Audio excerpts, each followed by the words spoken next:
guys, selamat kembali ke CTP Garage. Saya Farhan Usanda. Okey, untuk kali ni saya nak cerita pasal W211.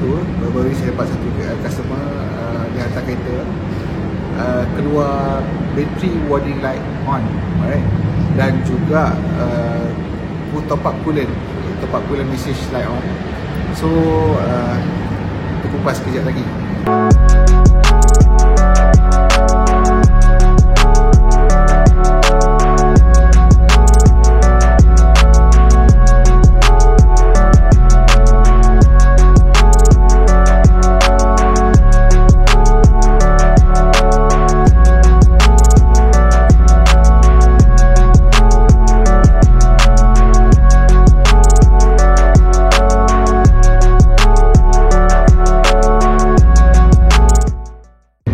Alright guys, untuk episod kali ni saya nak cerita pasal W211 ataupun W211, iaitu E-Class.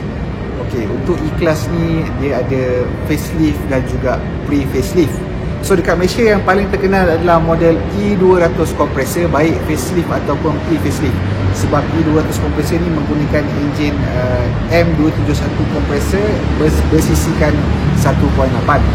So bermaksud dari segi cost maintenance road tax, dah 1.8 ni lebih mampu dimiliki lah, atau mampu nak maintain lah.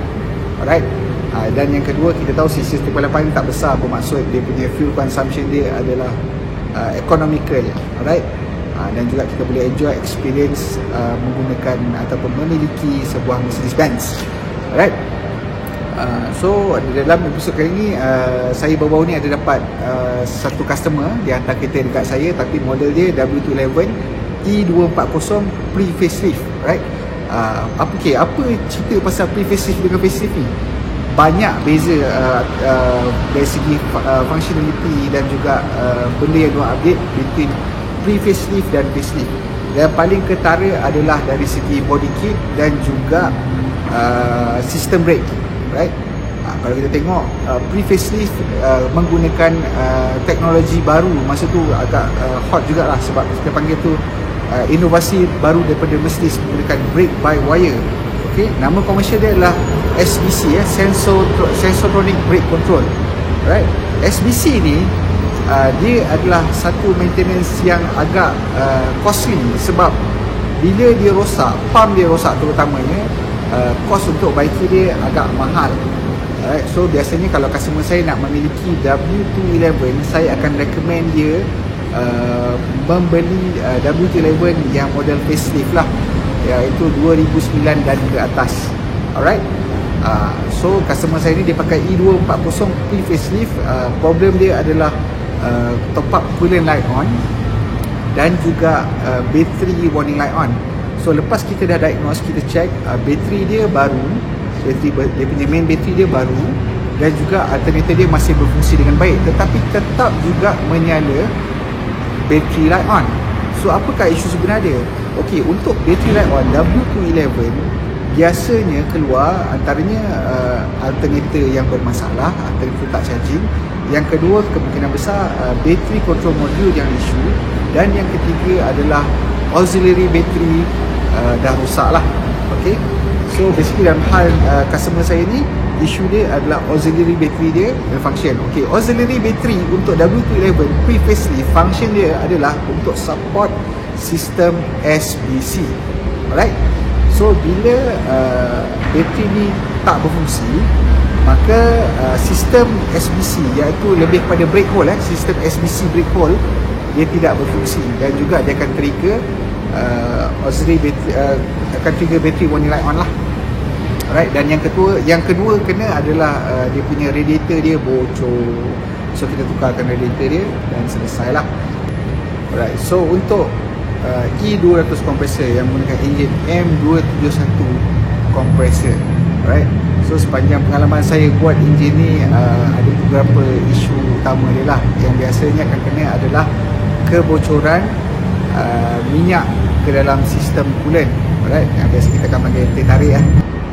Alright guys, so apabila berlakunya masalah kebocoran minyak masuk ke dalam sistem coolant, kita akan bertukar dua komponen utama, iaitu oil cooler pada enjin dan juga radiator, kerana ATF pula dia integrated di dalam radiator sistem anda. Alright, so kita akan tukar dua komponen utama ni untuk menyelesaikan isu tersebut. So itulah cara untuk menyelesaikan dia. Right, so lagi satu juga, apabila berlakunya teh tarik dekat dalam enjin bermaksud kebocoran coolant yang masuk ke dalam enjin, itu adalah disebabkan oleh o-ring pada front cover yang mana dia menjaga, dia akan seal coolant daripada masuk ke dalam enjin di bahagian water pump. Maksudnya seal tu dah bocor, seal tu dah keras dan menyebabkan coolant masuk ke dalam enjin anda, yang tu major sikit. Sebab untuk buka front cover enjin tersebut, anda perlu cylinder head enjin anda perlu diangkat. Okay, cylinder head anda kena buka. So umpama macam buat top bawah lah, tapi tak boleh buat dalam kereta, kena bawa keluar enjin tu.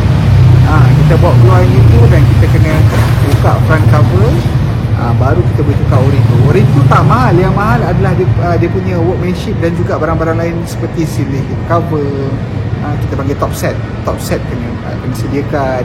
So alang-alang dah angkat hit, kita akan buat top overhaul sekali lah. Yang mana nak kata keseluruhan kenderaan ni kena tak, keseluruhan kenderaan yang menggunakan E200 kompresor, yang menggunakan enjin M271 kompresor ni kena tak semua, tapi risiko untuk kena ada. Alright, dan juga seperti yang kita tahu, kereta ni dah berusia. So ada kemungkinan juga timing chain rail dah repot. So bila kita buka tu, kemungkinan besar timing chain rail juga patah. Jadi bila dah patah, masa kita buka, nak buka front cover tu, kita akan tukarkan sekali dia punya chain rail ataupun chain slider rail. Alright, so tu antaranya lah. Dan juga bila kita dah buat benda ni, biasa kalau dah buka front cover ni, kita akan recommend customer untuk tukar timing chain jika perlu. Dan juga kalau katakan camshaft adjuster anda, dia punya gigi camshaft sprocket tu dah makan, ataupun camshaft gear tu punya gigi dah makan, kita akan recommend customer tukar sekali. Tu antara preventive measure lah bila kita buat buka front cover ni. Okey, selain daripada tu, antara masalah yang akan dihadapi oleh pengguna E200 kompresor adalah masalah kebocoran minyak hitam yang akan masuk ke dalam wiring harness ECU. Alright, biasanya berlaku punca utama dia adalah daripada camshaft magnet. Okey, dekat camshaft magnet tu ataupun camshaft solenoid ni, dia ada rubber seal lah. Okay? Rubber seal ni dah mengeras dan menyebabkan minyak bocor melalui dalaman kepada camshaft solenoid, dan minyak tu akan masuk ke seluruh wiring ECU sampailah kena ECU. So ini adalah salah satu isu yang kebanyakannya dia berlaku tanpa kita sedar, sebab luaran nampak tak bocor, tapi dia bocor dekat dalam wire. Jadi apabila kita buka konektor solenoid tu, kita akan nampak penuh dengan minyak. Jadi antara solution dia, kita kena tukar camshaft solenoid, dan juga kita akan tambah extender harness untuk camshaft solenoid tersebut, dan kita kena bersihkanlah minyak-minyak yang ada pada camshaft solenoid. Okey, untuk peringkat awal masalah ni, minyak tu hanya sekadar dekat dalam sekitar wiring camshaft solenoid. Tapi jika dibiarkan lama, minyak tu boleh travel sampai ke O2 sensor. Sampai O2 sensor tu dah penuh dengan minyak, O2 sensor tu akan short. Alright, bila dia dah short, maksudnya dekat O2 sensor tu dah masalah dah. Lepas tu minyak tu akan naik sampailah ke ECU. Bila sampai ke ECU ni, dia punya peluang untuk menyelamatkan ECU tu adalah 50-50. Alright, sebab kadang-kadang ECU masih berfungsi dengan baik, jadi kita akan bersihkan dia. Kadang-kadang kita notice tiba-tiba kereta punya timing tak stabil dan tiba-tiba keluar check engine light. Kita tengok, oh, fault dia adalah crankshaft sensor L5, padahal crankshaft sensor okey. Itu tanda-tanda ECU anda dah rosak lah. So kena tukar ECU. So semua ni antara common problem E200 kompresor. Okay, so selain daripada tu, masalah yang lagi satu yang saya boleh ikut pengalaman saya, yang ni dia tidak terhad kepada E200 kompresor. Yang ni boleh kata keseluruhan keseluruhan W211 W211 E-Class ni, dia akan ada masalah kebocoran minyak petrol di tangki. So tanda-tanda dia adalah, simptom dia adalah kita akan bau petrol dekat dalam kereta, especially bila kita isi full tank atau hampir penuh lah. Alright, sama kita isi penuh ataupun kita isi hampir penuh, kita akan bau petrol dekat dalam kereta. Kenapa ya tiba-tiba kan? Padahal sebelum isi tak ada bau pun. Ini berpunca daripada seal fuel pump yang dah keras. So dia punya sealing property tu dah tak ada, so minyak mula bocor bila kita isi full tank. So biasa apa kita buat, kita akan buka fuel pump tu, kita akan tukarkan getah dia lah. Dan biasanya ini 50-50, sebab by the time benda ni berlaku, bermaksud fuel pump yang kita tahu, fuel pump mesin sini dia diperbuat daripada plastik. So risiko untuk plastik tu reput dan patah tinggi untuk fuel pump tu. Jadi kalau nasib baik kita boleh tukar getah, kalau nasib tak baik kita kena tukar sekali dengan fuel pump. Tapi kalau dah reput sangat teruk, kita memang akan recommend tukar sekali dengan fuel pump, sebab kita tak nak lepas tukar getah dia masih lagi bocor. Rupanya bocor sebab apa? Sebab plastik tu dah reput, especially dekat dia punya fuel supply punya hose tu, dekat dia punya sambungan tu dah mula ada reput halus, dia patah halus, kita tak nampak.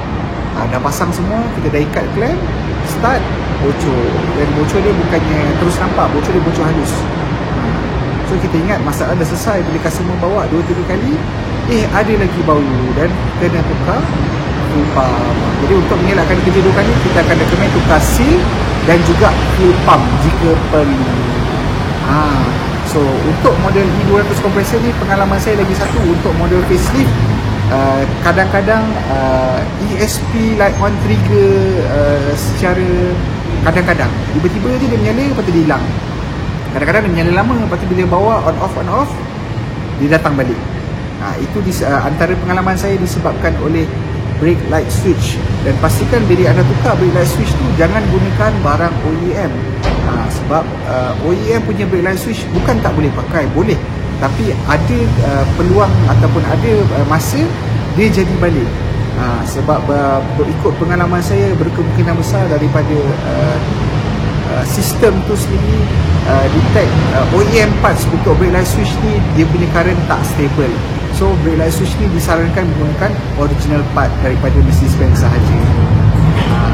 So bukan semua parts bila kita maintain ataupun kita repair tak boleh guna OEM. Ada parts-parts tertentu perlu menggunakan parts original. Antara isu tambahan juga yang saya jumpa sepanjang saya buat maintenance untuk W211 ni adalah dari segi suspension dia. So kadang-kadang customer complain, Farhan, saya bawa kereta dekat bumper, kereta saya bila naik bumper ada bunyi squeaking. Okay, bunyi bila naik bumper je ada. Right? So dekat bahagian suspension ni kita kena tengok. Mostly dia kata, saya dah tukar upper arm, dah tukar lower arm bushing, dah tukar thrust arm, tetap bunyi. So basically okay, untuk problem ni dia bukan apply pada W211 saja, dia apply pada W219, okay, yang mana itu model CLS, dan juga pada W221 S-Class. Alright, dia bermasalah berpunca daripada ball joint yang dah worn out. Okay, untuk lower arm W211, W219 dan W221 ni, okay, dia punya ball joint dekat lower arm tu, dia bukan sekali dekat lower arm. Basically ball joint dia duduk dekat steering knuckle. Alright, so untuk soft benda ni kita kena tukar ball joint sahaja. So kita kena press keluar ball joint tu, dia ada special tool dia, kita keluarkan ball joint tu dan gantikan ball joint baru. Dan punca problem ni sebenarnya disebabkan oleh ball joint tu dah worn out. Apa maksudnya worn out? Getah pada ball joint tu dah koyak, dan juga dia dah hilang dia punya lubricants dekat ball joint tu, iaitu dia ada grease ataupun minyak yang melubricatkan ball joint tersebut bila bergerak. Alright, dia terjadi sebab apa? Sebab getah pada ball joint tu dah koyak, so minyak dia atau grease tu akan terkeluar, dalam lama dia kering dan dia akan mula mengeluarkan bunyi. So ada sesetengah bengkel dia akan letakkan minyak pada ball joint tersebut, tapi boleh soft dalam, adalah mungkin seminggu, adalah mungkin sebulan, 2 bulan, tapi dia akan jadi balik. Itu bukan permanent solution. Jadi kena gantikan lower arm ball joint pada lower arm atau knuckle tersebut. Right? Memang tu solution. Okay, seperti yang kita tahu, W211 ni dia memang dah lama. So basically bukan setakat lower arm ball joint ataupun knuckle ball joint dia yang kita kena tengok. Okay, dia punya absorber pun kita kena tengok, upper arm, lower arm dan sebagainya. Right, okay, untuk lower arm dan upper arm ni, biasa kita akan tukar seketul lah, sebab dia punya getah pada upper arm tu tak boleh tukar sewenang-wenangnya, sebab dia ada ball joint dekat situ. So basically kita tukar satu unit supaya ball joint tu baru.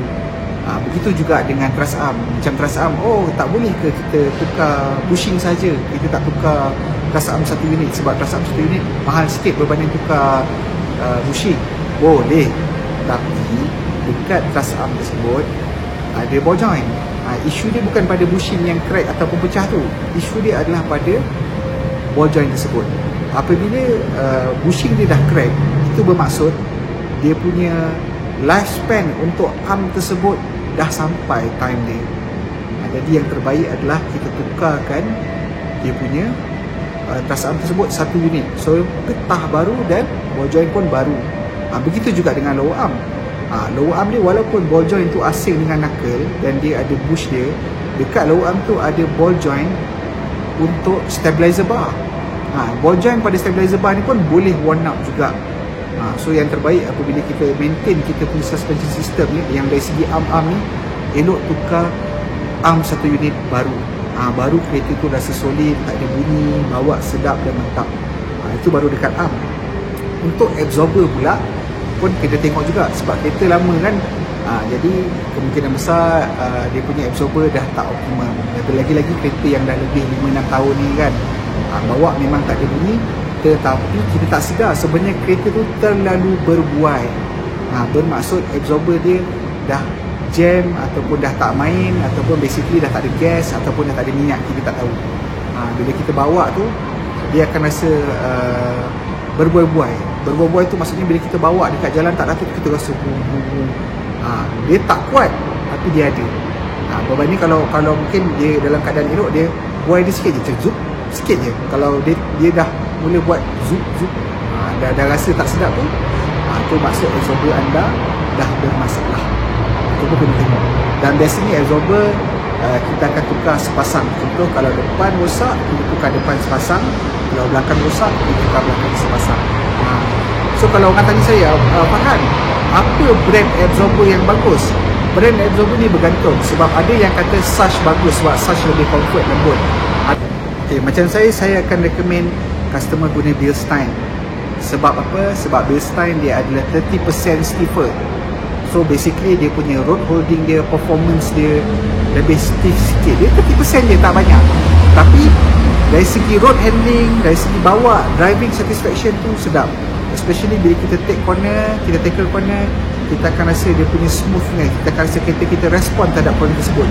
So pemanduan tu akan lebih stable dan lebih seronok, enjoyable untuk drive.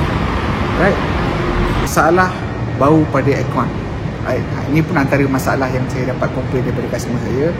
Okay, dia komplain, bila saya start aircon mula-mula tu ada bau sikit. Okay, lepas tu ada customer saya, dia kata saya start aircon, memang aircon saya ada bau. So bila kita cerita pasal aircon ni, biasanya kereta-kereta lama ni kadang-kadang kita beli second hand. Okay, previous owner dia tak kisah pasal aircon dia, bagi dia aircon dia tak bermasalah. Tapi dekat kita pula ada bau. Itu bermaksud pengabaian penjagaan sistem aircon tu dah berlaku daripada owner sebelum ni lah. Tak susah pun. Langkah pertama biasa saya akan recommendkan untuk model W211 ni adalah kita akan minta customer tukar aircon filter. Okay, untuk 211 ni dia ada dua aircon filter. Satu aircon filter intake. Intake ni maksudnya tempat mula-mula angin aircon tu ditarik, iaitu daripada dalam engine bay. Alright, dalam engine bay dekat belah depan kiri kita buka bonnet, depan kiri tu ada penutup. Okay, bawah penutup tu ada satu aircon filter. Itu intake punya filter untuk aircon lah. Dan lagi satu cabin filter. Cabin filter dekat dalam. Okay, intake filter tu biasanya murah sikit berbanding dengan aircon cabin filter. Yang cabin tu dia mahal sikit lah. Right, so kita akan tukarkan dua set ni lah. Baru aircon filter tu bersih dan juga tak ada bau. So simple je, kita tukar dua ni, InsyaAllah biasanya selesai masalah bau ni. Dan kita akan rasa lebih segar lah, sebab filter dah baru. Filter ni biasa saya akan recommendkan sekurang-kurangnya dalam setahun sekali Kalau tengok keadaan okey atau tak ada komplain, kita bila tahun kedua baru kita tukar lah kalau tak ada komplain. Biasanya dalam 2 tahun tu kita buka, aircon filter tu memang dah hitam lah, memang jelas hitam ni bila kita compare dengan filter baru. Alright. Okay, saya juga pernah menghadapi satu masalah daripada customer saya. Dia komplain, Farhan, kereta saya ni bila bawa ada menyala lampu check engine dan kereta saya tak ada power. Alright. Dan bila dia scan ada keluar fault code berkaitan dengan boost pressure untuk dia punya kompresor ataupun supercharge lah.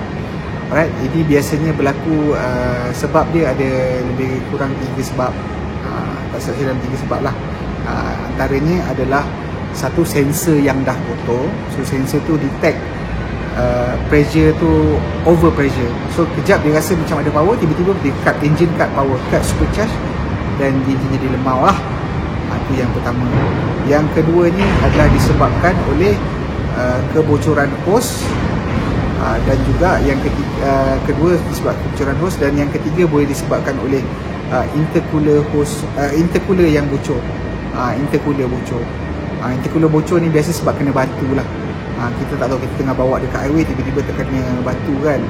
So itu jarang berlaku lah intercooler bocor. Biasanya kena adalah sebab sensor yang kotor ataupun sensor malfunction, dan juga hose bocor lah. Bila cerita pasal hose bocor ni susah nak cakap, kita kena buka dan tengok. Dan juga kadang-kadang bukan sebab hose bocor, sebab gear dekat dalam supercharge atau kompresor tu dia dah makan, sebab minyak kompresor tu tidak di-maintain. Sebab minyak kompresor ni dia ada jangka hayat dia. Biasanya dalam 80,000, 70,000 km, 80,000 km disarankan buka lah minyak kompresor tu. Kita buka minyak kompresor tu sebenarnya, tapi harga dia kena tengok lah pada skop tersebut, apa lagi keutamaan yang akan dibuat lah. Korang tahu boleh hubungi City Garage, saya akan jawab. Alright, so kita cukup cerita pasal E200 kompresor. Kita cuba beralih pula kepada E240. E240 dan juga E230. E240 ni menggunakan enjin M112. Sisi tak silap saya dalam 2.6 atau 2.8, saya tak ingat, saya cek balik. Alright, lebih kurang sekitar itulah sisi dia. So M112 ni menggunakan enjin V6 single cam. Alright. Biasa orang kata enjin ni lemau. Sebenarnya enjin ni dia enjin sisi besar. Fuel consumption dia agak tinggi sikit berbanding dengan E200 compressor. Tapi dia adalah satu enjin bagi saya sangat reliable, sebab enjin ni dia tak ada masalah-masalah besar. Masalah dia biasanya bocor je, bocor minyak. Sebab apa? Sebab seal dah keras. Satu bocor minyak, yang keduanya bocor hose. Enjin M112 ni sebenarnya dia quite powerful. Cuma kita kena jaga dia punya vacuum system kepada enjin tersebut. Kalau dia ada vacuum leak, enjin tu dia akan tak perform. Tapi kalau hose-hose semua diperbaharui, dijaga dengan baik dan tak ada kebocoran vacuum, maka dia punya power tu insyaAllah okey. So untuk facelift ni, dia menggunakan enjin M272 atau M272.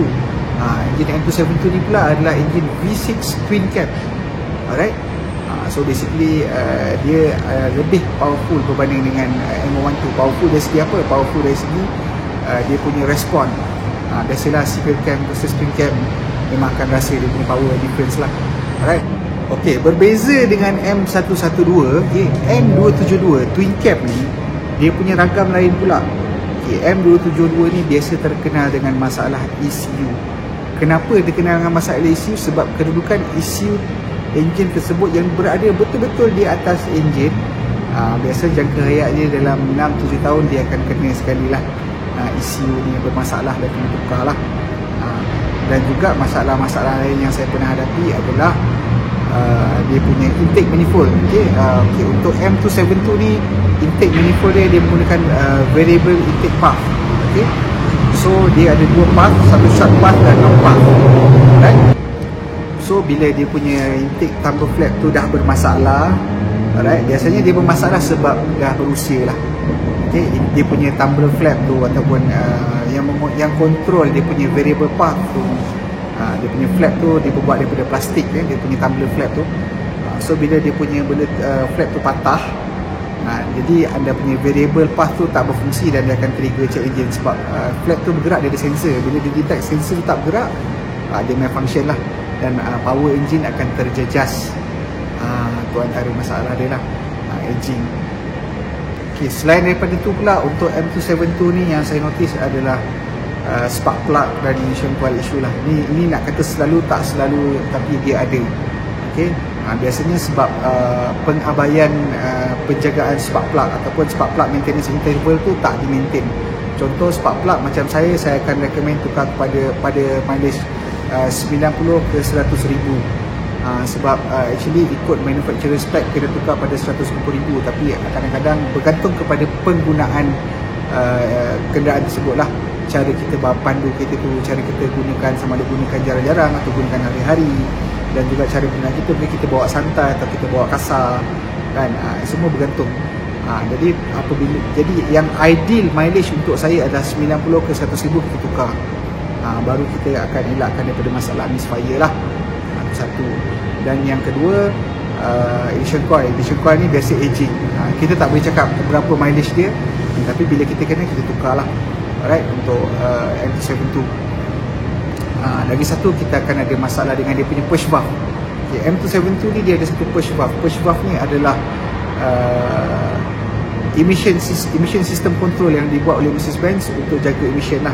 So basically push valve ni dia adalah satu vacuum line daripada fuel tank. Basically ada waktu-waktu tertentu dia akan tarik wap petrol daripada fuel tank untuk dibakar sekali dalam operation, jadi untuk mengurangkan emission. So bila push valve ni jam, dia akan trigger fault code juga. Okay, lagi satu saya terlupa nak cakap pasal M272 dengan M112. Okay, M112 V6 single cam, spark plug dia untuk setiap silinder dia menggunakan 2 spark plug, berbanding dengan M272 dia gunakan 1 spark plug per silinder. So basically maintenance M112 kasar sikit pada spark plug, sebab M112 spark plug dia ada 2 untuk silinder. So kalau V6 tu dia ada 12 spark plug. Okay, so untuk M272 ni pada saya yang highest spec dekat Malaysia adalah E280 lah. Tu antara, kalau untuk W211 ni yang saya suka, selain daripada E55 compressor, E63, yang untuk bukan AMG adalah E280. Sebab E280 ni saya boleh kata dia adalah full spec. Full spec kenapa? Ada E280 yang saya tengok mostly dia datang dengan push start button dekat gear knob. Okay, untuk start engine tu, kita tekan je push start button dekat knob tu, engine dia akan start. Tu antara dia punya one of the rare features lah. Selain daripada dia menggunakan body kit AMG lah, yang mana lebih garang untuk E280 ni. Dan saya tak nafikan E280 power dia memang sedap, memang powerful, sebab dia menggunakan engine M272 tapi bersesaran yang tinggi lah, CC dia lebih tinggi. Yang best pasal E280 kalau untuk W211. Tapi biasalah, lagi tinggi CC dia, lagi mahal lah road tax kan. So biasanya kalau untuk bagi yang nak merasa pakai W211 ni, saya sarankan cari E200 compressor, dan juga kalau boleh cari yang facelift. Okay, ada juga customer tanya saya, okay, untuk apa beza E200 compressor, E240 ataupun E230, apa beza-beza dia orang ni kan, especially dekat servis. Okay, servis untuk E200 compressor dia menggunakan minyak enjin sebanyak 5.5 liter. Alright, manakala untuk enjin M112 iaitu E240 dia menggunakan minyak enjin sebanyak 8 liter. Sama juga dengan M272, E230 ataupun E280, dia menggunakan minyak enjin sebanyak 8 liter.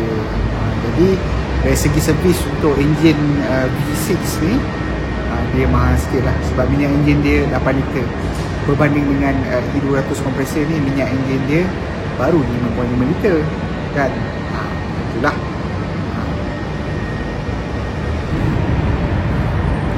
Alright, so sebenarnya pendapat saya untuk W211 ni dia tak lapuk date zaman. Okay, dia still lagi classy. Cuma pendapat saya untuk menampakkan dia lebih aggressive look dan classy, mungkin perlu dipadankan dengan rim yang sesuai, dan juga ada mungkin perlu lakukan sedikit penambahan ataupun modifikasi pada grill untuk menampakkan distinctive look W211 tersebut. Alright guys, jangan lupa share, like dan subscribe video saya jika anda dapati ia bermanfaat. Alright, semoga kita jumpa di episod lain dan yang akan datang. Assalamualaikum.